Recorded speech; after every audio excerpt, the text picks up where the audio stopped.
John C. Morley is a dynamic entrepreneur, seasoned engineer, and accomplished marketing specialist dedicated to empowering businesses. And he's with us here just now.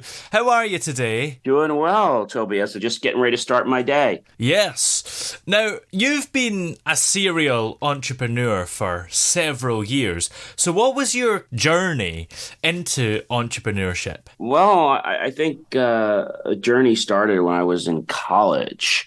And I started my first company when I was a junior. And after that, I graduated. And I actually, just before graduation, hired one of the largest marketing and advertising companies, in fact, still in business today. And about 14, 15 years from about now, because the one company's in business 32 years young about this year, I decided that I needed to fire them Ooh. because they didn't know what they were doing. They were robbing me. They couldn't even print their way out of a paper bag. I didn't know anything about marketing or advertising either at that time. My background was in engineering. I did have a passion for writing and for being a videographer and video producer, but I never knew anything about marketing. Everybody was telling me, you're never going to be on the market, John. You're never going to be able to advertise. And I said, okay. But finally, I said, you know what? I can't be connected to the hip anymore with these people, and I have to fire them. So I did. I fired them.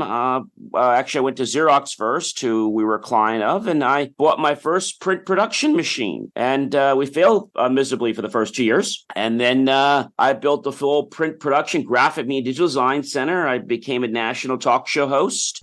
And a very passionate since January, member of the International Press Association. So I'm very passionate about creating purposeful, meaningful content that's going to inspire people to improve who they are. And you mentioned that when you set up your own business, the first 2 years, you didn't make any money. And I suppose that's the thing about business. You have to not give up when you don't have success overnight, and you have to take some risks. Exactly, Toby. I mean, resilience is key. And so, you had to go through some extra training. But, when you start a business first, you become a business owner. And a business owner is not passionate. A business owner is just trying to keep the lights on.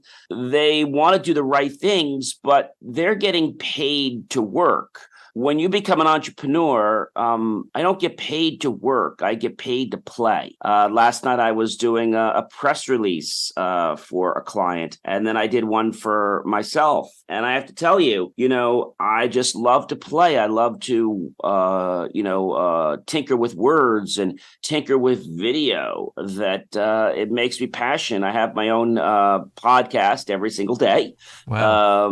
which you can go to believemeachieve.com. I think we just cracked our first few thousand downloads, inspiring people. Every day we have about a 15 to 20 minute podcast. And that's in addition to my national radio show, which is on Tuesdays and Fridays. And then I have a local show on Tuesday. So I think I'm very passionate. I think being an entrepreneur, the difference is you create systems, you learn how to play, and you understand that you're not just a business owner, but you're someone that is doing this because you love life and what it's bringing to you. Is that quite full on, having a 20-minute podcast every day? I mean, how do you still come up with new ideas for each show? So that's a great question. Every Saturday, which is what today starts for us, later on today or tonight, I will have another master topic. A master topic for last week that just ended yesterday, Friday, was that if in order to reach way high, you have to dig down deep. And so each day, Toby, I was talking about different things people have to do that. And I use the analogy very simply. I just wrote and I always do this every week too. I wrote this week I wrote about an 1,800 word composition. Sometimes they're 900, but they're used 900 to about 1,500 roughly. And I tell a story. But I think the big thing is I said to people, if you've ever, gone somewhere and you have to go get something that's high up, how do you get it if you're only 4 or 5 feet tall? I'm 6'1", but how do you actually go get it? A person will come back to you and say to you, I can't get it. I'm only 4 feet. So I'll look at them and say, okay, so go get a ladder, go get a step stool, right? Figure out what you need to do to get that extra height. I mean, let's not complain about it. And then, okay, now let's say you got the ladder and like, well, John, I still can't reach it. What do you mean? Well, I can get the height, but my arm won't reach. Okay, then get a grabber, get a stick. Like, let's stop making excuses. So I said, in order to dig down deep, in order to reach up high, you have to dig down deep. And that starts with something very, very basic. And that is our feelings. We have to feel it. We have to not set goals, because goals are just a way of putting things off for a time of procrastination. I don't set goals in my life. I set promises. When we achieve goals, like, oh, what happens, Toby, if we don't make the goal? No big deal. I'll do better next time, right? Yeah. We don't worry about it so much. But if it's a promise and you miss a promise, like, oh my gosh, I missed a promise. Oh boy, like, what am I going to do? Or I promised this person. So it's more steadfast. And I said to people, you have to actually, schedule those promises, that consistent activity on a calendar, whether it's Google, whether it's Apple, Android, with notification settings. And then once you've done that, you take that consistent action. You have to each time take massive action. I call it TMA, take massive action. After you've done that, you have to realize you got to keep doing that. And then you have to celebrate the small wins, not just the big wins. So even though I gave you a whole week's journey, every day I take a little mini subset, as you can see I just did for you, and I take about 50 or 20 minutes and I go through that.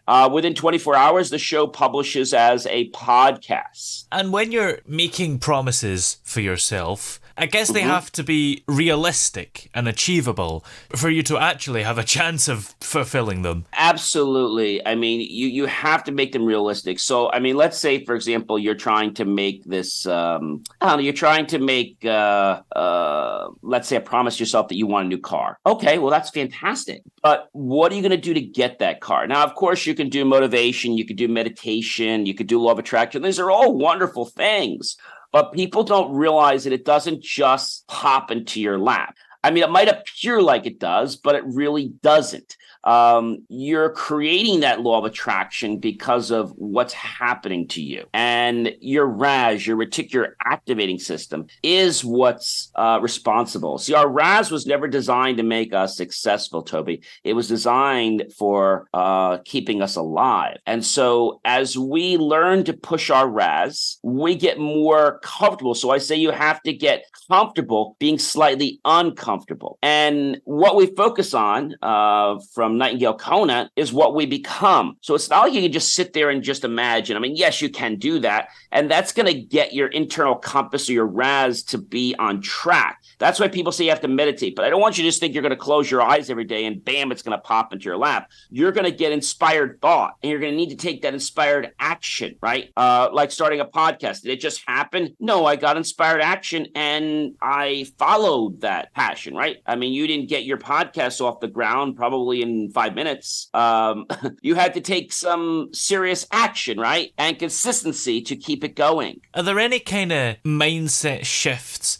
that help people manifest what they want? Because you mentioned about the kind of ladder analogy if you're not tall enough, but how do you kind of apply that for achieving a goal that might seem like it's impossible? Well, let's say, for example, so I made the analogy that you go try to pick that item off the shelf, right, which you can't get. Somebody asked you to go get. And so in your life, if you don't have the tools, well, you need to go acquire them or get them from someone else. We need to realize that life is a continual journey of education. If you're not learning, you're dying. So the person that came back to me and said, hey, John, I can't get this. And I'm going to say, well, wait a minute. What do you mean you can't do it? Well, I tried. Well, no, you didn't try. You didn't even barely put any energy into that. Like, you didn't even think about how to apply yourself. So I think that becomes very important. There was a guy who spoke to a group of inner city kids many, many years ago. And, these kids were in the inner city and they're always, we're in the inner city and, we have this happening to us. They have drugs. They have all kinds of problems. They have parental issues. And, they're like, well, we need help. Like, and he said something very interesting. He says, no, he says, you guys need to take responsibility. When you put as much energy into breathing and staying alive as you do with wanting to be successful successful, you'll be successful. So I think it's about, finding those things that we're missing. And I think all of us are always missing something, right? We always can become a better version of yourself. And I tell people, Toby, that's why I do what I do every day. The only reason I live every day is to become a better version of myself and help other people become better versions of themselves. That's where I came up with the slogan. And you'd see if you had to see my hat, but you can't see it because we're on an audio show. BelieveMeAchieve.com. We have to believe in ourselves before we can believe in others, before we'll ever be able to believe in our dreams. Are there any particular challenges or lessons that you've learnt in both being an entrepreneur and in ways just generally? Yeah, so I'll give you one. I'm also president of my local chamber of commerce in town. And there was a gentleman several years ago. He's out of office now. And he had asked me when he called when he could meet with me. And I knew he wasn't meeting with me for any reason to help me. It was only for his better good. So I didn't rush to go meet him. I said, I think he called me on Tuesday morning. I said, well, I can meet you on Friday at 4:30, half hour before he has to go home. Or I can meet you next Monday at 9 a.m. Also not a very good time because he's just getting in the office at 8:30, at 8:30. So I met with him and he said to me, John, he says, I want to thank you. You did an amazing job on this shop local program. I said, oh, thank you. He says, yes. He says, by the way, he says, you and the chamber aren't launching it and we are. So I was like, okay. And then he says to me, John, when are you going to give up? When are you going to realize we don't need a chamber? When are you going to realize we don't need people like you? I don't know about you, Toby, but that was a hard pill to swallow when I heard that.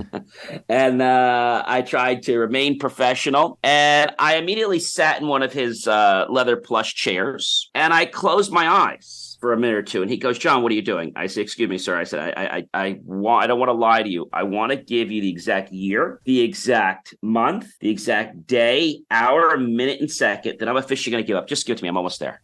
So I opened my eyes and said, sir, I'm going to give up when a little baby boy or a little baby girl, he's like making all these funny faces, tells their parents they don't want to walk anymore. And he's like making all these funny faces. And the one who talks first loses. So I didn't talk. After a few minutes, he gives me like a, huh? I said, well, let me ask you a question. You have 2 kids, right? You have a girl that just is graduating college, and you have a boy that's just going in as a freshman next year. Is that correct? He said, yes. I said, let me ask you a question. Do both of them walk? He answers me, he says, yeah, they both walk. Okay. And I ask you another question. When did either of them tell you that they don't want to walk anymore? He paused for a few minutes, and then he blurted out the answer. Never. And I very casually sat back in my chair and I said, sir, I always knew when I met you were a smart, intelligent man. And today, when I asked you that question the very first time, that you would give me the correct answer succinctly. The very first time that you responded. Never. And sir, that's exactly what I'm going to give up. Never. He came back to me and he says, John, he said some other choice words I won't repeat. You're blank and blank and blank and arrogant. Now get the blank out of my office. And I said, sir, I never really needed your help. I came here today with an olive branch in the hopes that we could work together to better the greater good for all concerned in our community, which we both serve. But I can see that's not on your agenda, so I'll keep being cordial and polite when we're in public. I just ask that you remember that and not talk about me behind my back when we're not in public, because that wouldn't be the appropriate or professional thing to do. I'm sure you can agree. I thank you so much for your time, and I wish you all the best, and I look forward to seeing you at an event real soon. I left there, and you might say, John, why did I do that? Okay. Toby, you got to bring your A game. And if you don't bring your A game, I don't care if it's in sports, it's in business, it's in relationships. If you don't bring your A game, you know what? Someone else will. And I'll give you an example to that. One of the things I shared, I didn't share it with you, but there were maybe 16, 17 points. And each day I gave 3 or 4. And I said to someone, you have to do what no one else is doing. So when I had started J Moore, the IT company, roughly about 30 years ago, never knew that I would be designing the security for Wall Street, which I do. And so I also, when I was going to New York, we were doing a lot of work in New York before 9/11. Now we really don't do that anymore. But we were, it was in New York, and I was meeting with this large company, publicly traded, and I had a great meeting with the CEO, Chief Executive Officer. And I said to him, I said, sir, how many more vendors do you have to meet with? He says, all about 5 or 6. How about you, Toby? But that didn't make me feel so good. Yeah. Like I might be at the bottom of the barrel soon. So I got to do something. Even though he loved my proposal after I talked to him and I had presented something that was really going to, hammer home. What if those 5 or 6 other people would say something that would override me, would take my brilliance out of his head? So I said, I got to do something. When I got home from New York, I took mass transit. I didn't drive. And I went to like my local home improvement store. You probably have them out by you guys. Yes. And I went there and I got a bucket and I got a cover. We had to buy a cover extra. The covers don't come with the buckets. And I went home and I drew about 24 small little 1/8 inch holes in the top of that bucket. I filled that bucket with water. I then took that bucket to my local fishery and I said, hey, good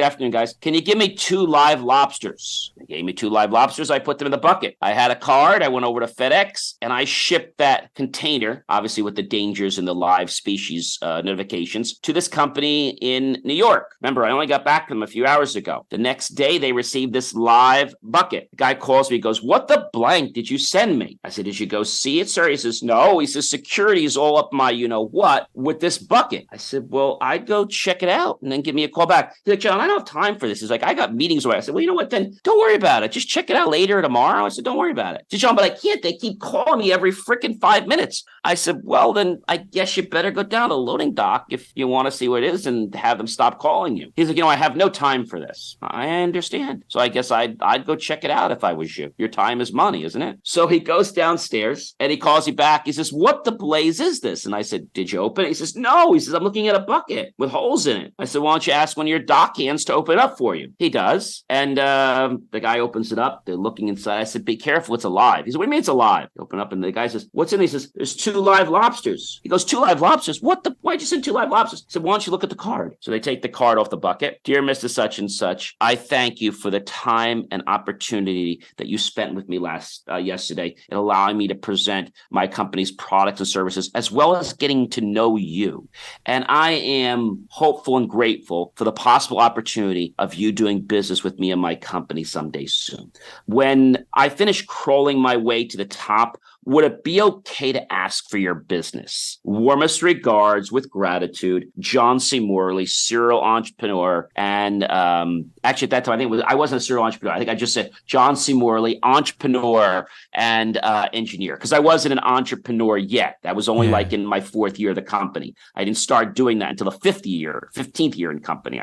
So it was very interesting. And you know what happened? He said to me, John, I said, yes, sir. He says, you got the bloody account. Now, do me a favor. Don't ever dyke and do that again. I said, no problem, sir. I said, but you know one thing? I said, am I top of mind right now? He says, you're top of mind. You're going to be top of mind the whole day. He says, you're almost top of mind with the New York Police Department. He says, because our whole security department was up in arms. I said, see how easy that was? See, we just approach the situation and we stop making mountains out of molehills. Isn't that a lot better than trying to guess what it could be, what it isn't? He goes, yes. John, he says, you got the account. Just don't ever do that again. You almost gave me a heart attack. Okay, sir. Well, listen, I'm very grateful for the opportunity and we'll be in touch so we can get everything coordinated and get started next week. And that's what I did. You don't do what everybody else is doing. I'm launching a book coming out the end of this year, 25 Gifts of Inspiration to Change Your Life and Everyone Else in it you care so much about. Now, I started working on this book a long time ago, Toby.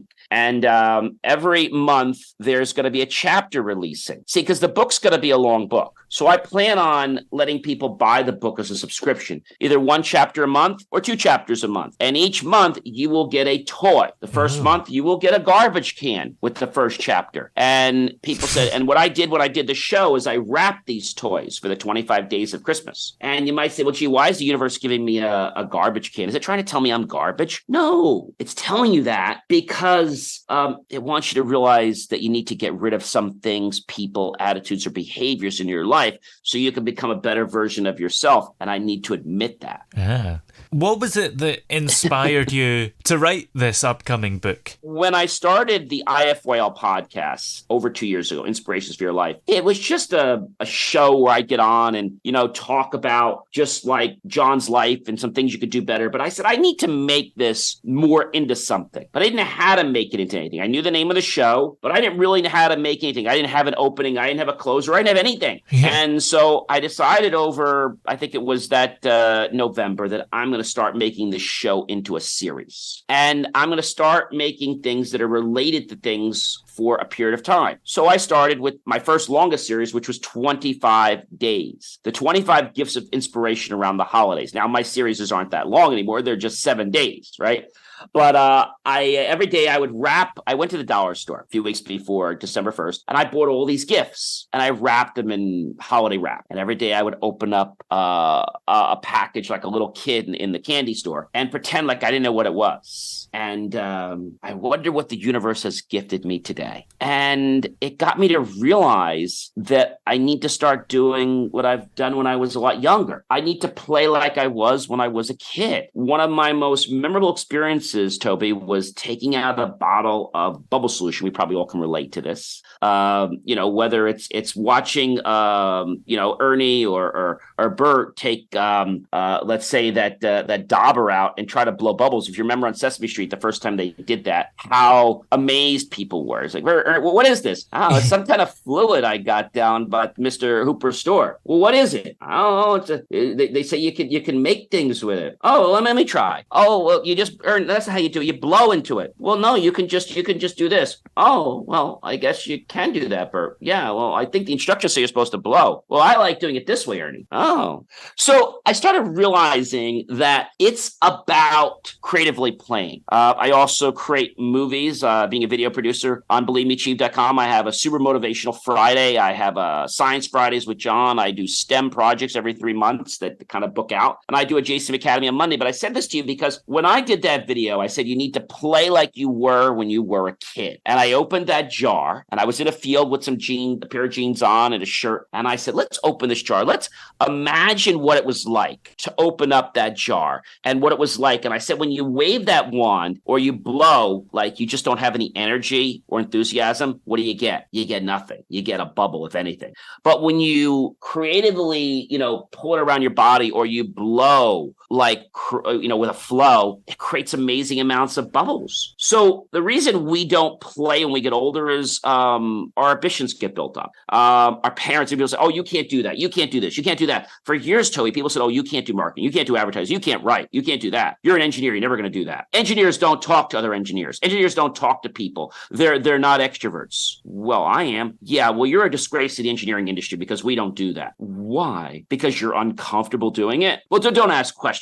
This is just the rule of the land. So I break the mold for engineering because I like talking with other people. And so the show got its legs when I said, gee, people actually like this. I know I could make this into a book in a year or two. And then I said to myself, I could do that, but it's a lot of work. So that's why starting in January, I'm going to be releasing the first chapter. Even though I'm still playing around with each chapter, I can still work on it and change it up until the time of its release. So I think when we play like we were when we were a kid, whether it's in the field, whether it's in a sandbox, right?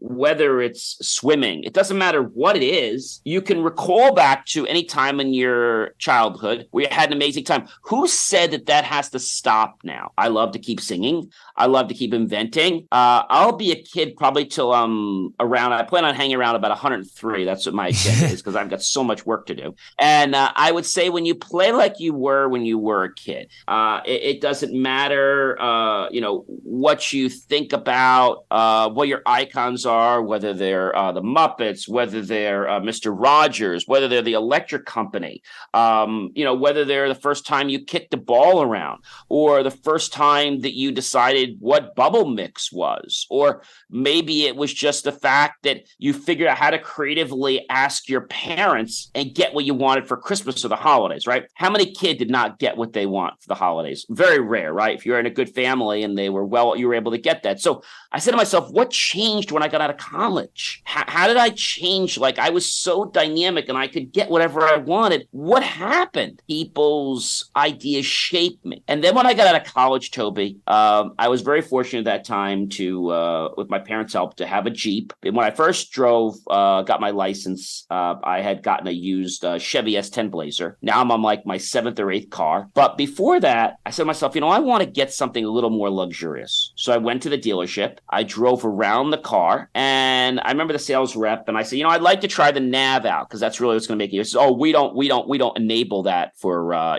for prospects. I said, oh. So I went to the manager and I said, hey, I would like to buy that car. Not now, but maybe in a few months. But I'd like to feel it, and I'd also like to use the nav. Is that possible? Yeah, we can enable the nav. I said, well, dear, the sales guy at the desk said you don't do that. Who told you that? The guy's sitting right over there. I'll have a talk with him. We'll take that. Give me 5 minutes. I'll get it set up for you.